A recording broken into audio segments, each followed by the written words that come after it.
Olá, eu sou Nídia Linhares, criadora da Sopro, e hoje eu gostaria de conversar sobre o solstício de inverno desse ano, que está chegando, vai ser no dia 21 de junho. E aqui no Hemisfério Sul, esse início de inverno está relacionado com a entrada do Sol em Câncer, esse momento de recolhimento. E se a gente fizer uma analogia com as casas, Câncer corresponde à casa 4, que é equivalente à meia-noite, esse momento de maior escuridão, de profundo recolhimento. E quando eu fui olhar o mapa dessa entrada do Sol em Câncer, duas coisas me chamaram muita atenção. A primeira é que Vênus vai fazer um trígono perfeito com Plutão. Vênus em Touro e Plutão em Capricórnio fazendo um trígono no mesmo grau, exatamente. O que já traz uma exaltação muito bonita do feminino como um poder de transformação, de olhar para o ciclo vida, morte, vida com fluidez, com sabedoria, indicando que esse início de inverno pode ser um bom momento para a gente deixar morrer o que já não esteja muito legal em termos de relacionamento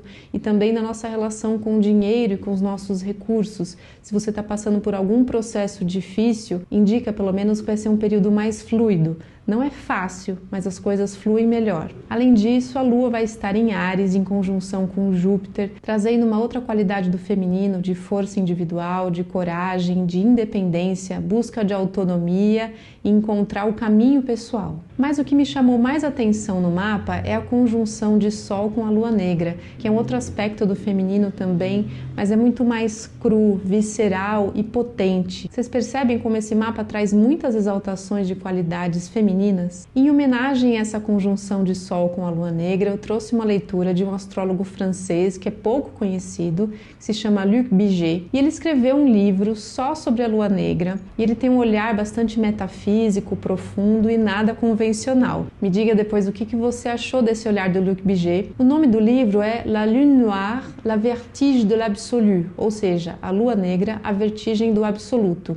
Não tem tradução para o português, mas se você fala e entende um pouco de francês, dá para acompanhar o livro. Então eu vou deixar o link para você dar uma olhada. E Luc começa trazendo uma definição para a gente bastante profunda da Lua Negra, que é a seguinte: a Lua Negra é a estrela interior que cada pessoa leva no fundo de sua alma, que vai encontrar ao final de sua evolução a estrela exterior para a qual aponta o meio do céu, quando o milagre da unidade será novamente realizado. A estrela subjetiva que está no âmago da personalidade vai se tornar a embaixadora da estrela objetiva que estava brilhando sobre a criança no momento do seu nascimento. O meio do céu representa muito mais do que a vida profissional. Ele revela a maior contribuição que a pessoa oferece à sociedade quando ela se torna plenamente ela mesma. A natureza dessa contribuição, em termos de informações, é indicada pela posição da Lua Negra. Sua natureza em termos de manifestações está marcada pelo meio do céu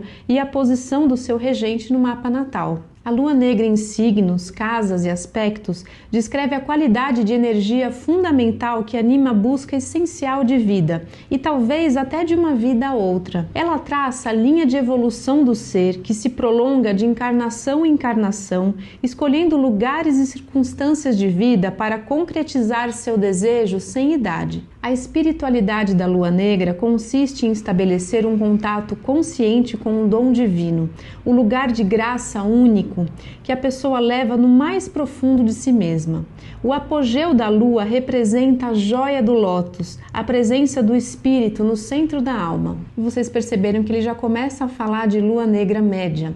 E ao longo do livro, ele nomeia essa Lua Negra média de unicórnio, porque em francês unicórnio é um ser mitológico feminino, por isso que tem tudo a ver com essa natureza feminina. E ele chama a Lua Negra verdadeira ou corrigida de Lilith. Então, se você quiser olhar no astro.com, por exemplo, onde tem Black Moon Min é equivalente a unicórnio de Luc Biget, e onde tem Black Moon True é onde é Lilith. E como a conjunção no mapa do solstício é de Sol com a Lua Negra média, ou seja, unicórnio, é nela que eu vou focar hoje. E Luc continua assim: o sonho do paraíso na Terra, a nostalgia da onipotência e do sagrado pertencem à Lua Negra média. A metáfora desse estado metafísico original é encontrada no sentimento de onipotência que a criança possui durante a gravidez e logo após o nascimento. Em uma fusão com a mãe, que é, no seu ponto de vista, uma fusão com todo o universo, a criança vive em uma abençoada felicidade onde todos os desejos são satisfeitos.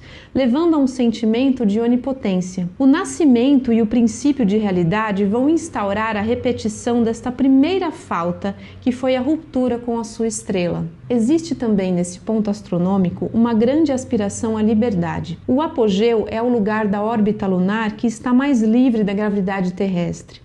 Seu desejo mais valioso é escapar às limitações, mas não será certamente através da revolta nem da independência uranianas, mas será através da certeza interior intensa e inegociável de não ser como as outras pessoas, de ser única, de possuir uma verdade que lhe confere um silencioso sentimento de supremacia. Ela é o todo.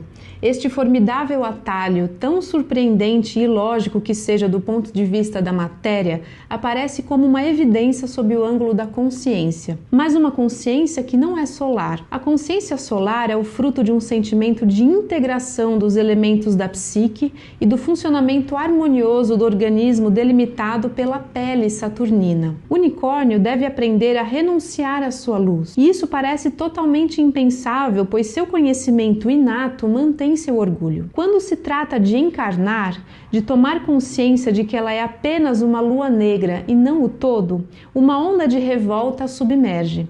Porém, para encarnar, é preciso se separar do absoluto e renunciar à totalidade. O unicórnio olha definitivamente para a luz fria do cosmos, por isso tem seu aspecto intransigente e não maternal. Ela não suporta o sentimentalismo, a fragilidade e a vulnerabilidade. Ela afirma categoricamente: eu sou tudo, sem nunca imaginar que ao seu redor outras pessoas têm a mesma pretensão. Esta fascinação pela luz pura da verdade habita em unicórnio. A sua luz purifica o corpo emocional e o entrega à sua verdadeira função, que é satisfazer a sede e permitir a nossos desejos de reviverem sob a guiança de uma vida mais abundante. A lua negra média, unicórnio, é uma posição absoluta onde vive o mito fundador do ser, seu desejo essencial, o dom divino que está em seu coração e sua clara consciência de possuir a verdade. Mas esse mito tão essencial tem uma tendência a se achar único,